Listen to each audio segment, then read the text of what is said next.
Hello and welcome. Today we're going to put your brain to the test with a series of 10 riddles.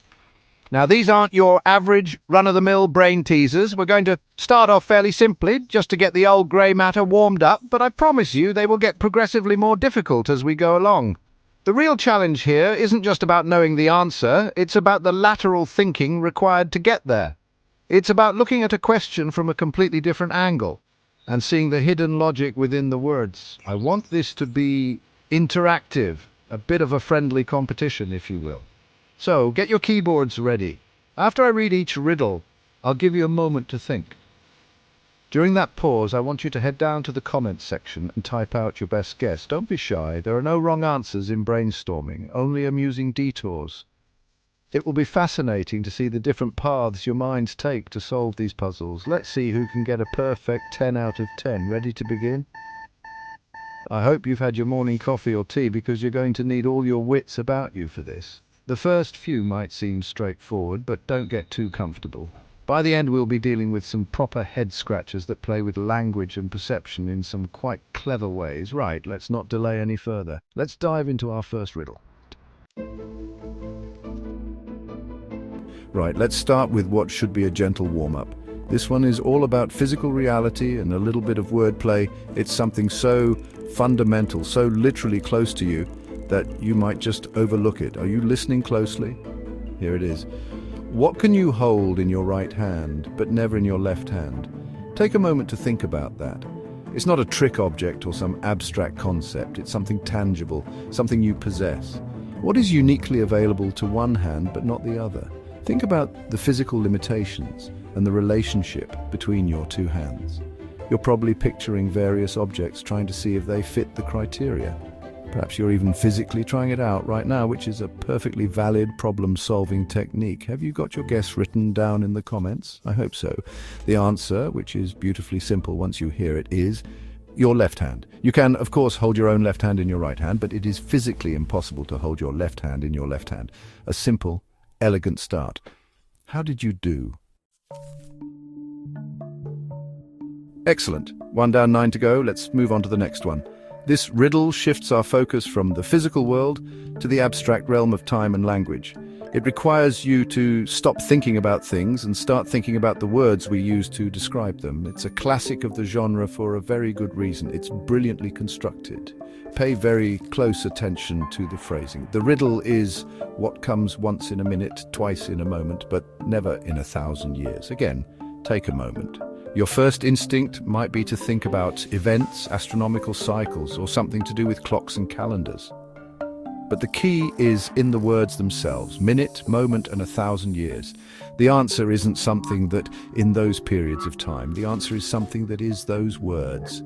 Analyze the spelling, look for a common element that fits the pattern described. Have you got it locked in your answer? The solution is the letter M. 1 M in minute, 2 M's in moment, and no M's at all in 1,000 years. Deceptively clever, isn't it?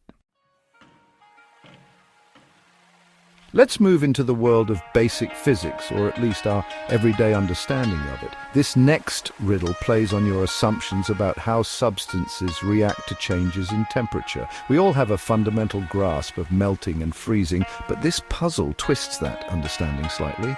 It asks you to think about a process rather than just a single state. Here's the riddle for you. What melts when you heat it up but gets harder the more you freeze it?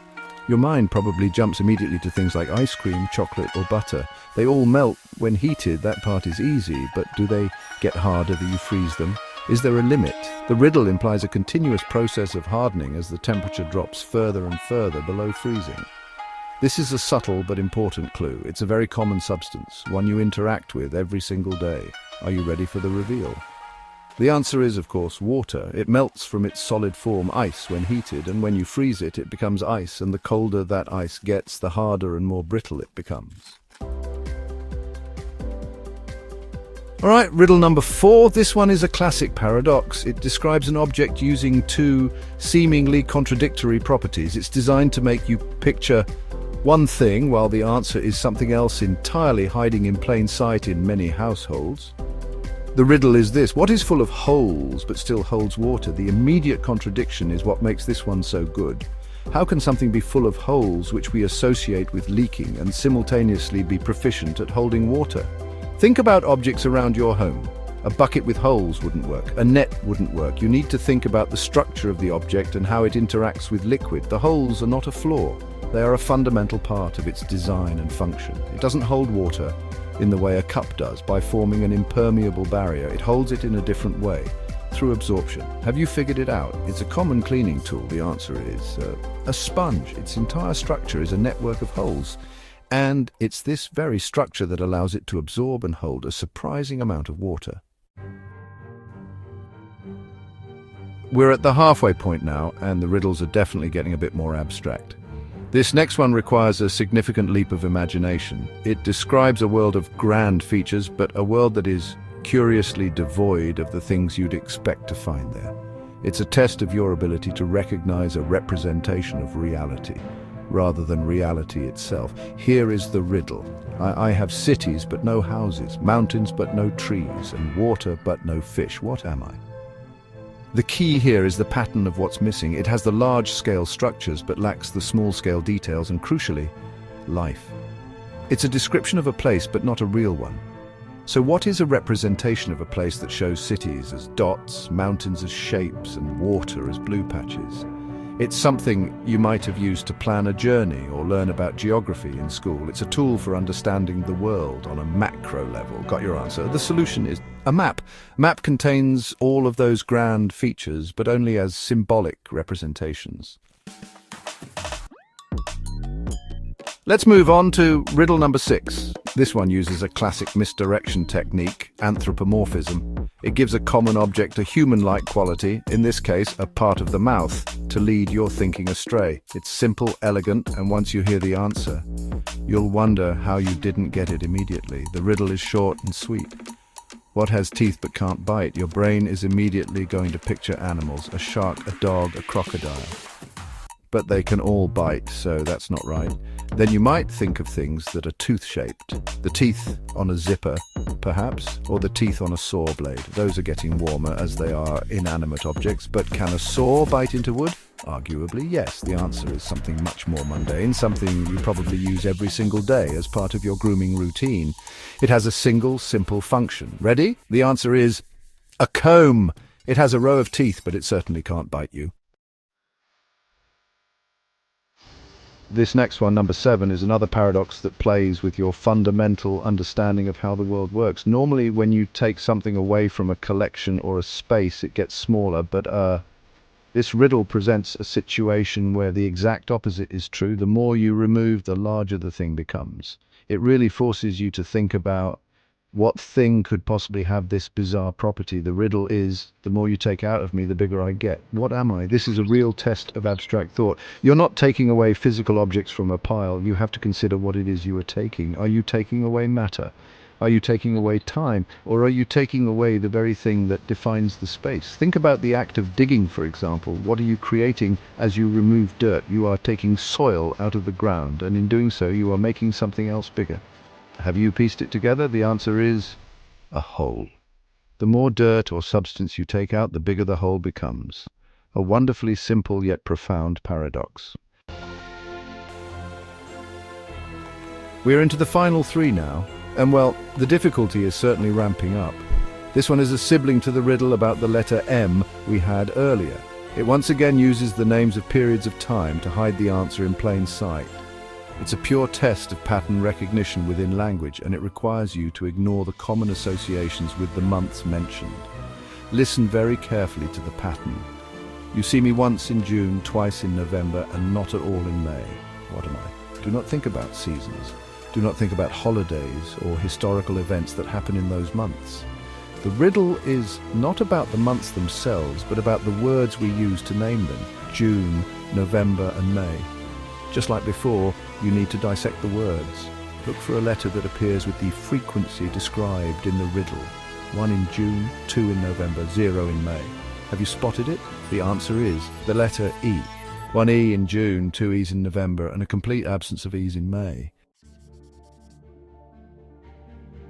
We're at the penultimate riddle, number 9. This one is a little bit different.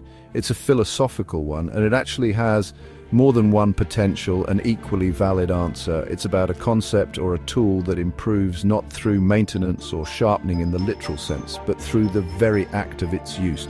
The process of using it is what makes it better. Here is the riddle. What gets sharper the more you use it? Think about things that aren't physical objects. A knife gets duller with use, a pencil gets duller with use. So we need to think more metaphorically. What sharpens with practice? What faculty improves the more you exercise it? It could be a part of your body, but not in a muscular sense. It could be an intellectual skill. There's a common saying that fits this perfectly, but there's another, slightly cheekier answer that also works. Have you got one or both? The answers are your brain or your tongue. Your brain gets sharper with intellectual challenges, and your tongue, in the sense of wit and argument, gets sharper with debate and use. We have arrived at the final riddle, number 10. This one is perhaps the most profound of them all. It deals with a concept that is fundamental to every single one of us, a process that is constant, universal, and irreversible. It moves in only one direction, and it's a journey we are all on together. The riddle is simple, but the answer is significant. What goes up, but never comes down? Your first thoughts might be of physical things. Smoke goes up, but it dissipates. A rocket goes up, but it eventually comes down or leaves orbit. Heat rises, but it cools and falls. This riddle isn't about physics or objects. It's about a measurement, a number that is personal to you, that only ever increases. It's a measure of your time here, a number that ticks up year after year, second by second, without ever reversing. It's the one thing you can't get back. The final answer is your age. It only ever goes up. It never ever comes down. And that's all 10. Thank you so much for playing along with me today. I genuinely hope you had as much fun trying to solve those as I had presenting them. Some of them were quite tricky, weren't they? Especially those last few. It's a real mental workout when you have to switch between thinking literally, abstractly, and linguistically. The human brain is a remarkable thing, and puzzles like these are a fantastic way to keep it flexible and sharp. I'd love to know how you all got on. Now is the moment of truth. Head down to the comments section and let me know your score. How many did you get right out of 10? Be honest, did a particular riddle completely stump you, or did you have a brilliant aha moment on one of the tough ones? I'm always fascinated to read about your thought processes and the alternative answers you come up with, which are often just as clever as the intended ones. Sharing your score is a great way to see how you stacked up against the rest of our community of thinkers. If you enjoyed this little mental gymnasium and you'd like to see more videos with brain teasers, puzzles, and interesting challenges, please do consider subscribing to the channel and turning on notifications. We have a lot more planned and we'd love for you to be a part of it. Thanks again for watching, and I'll see you in the next video.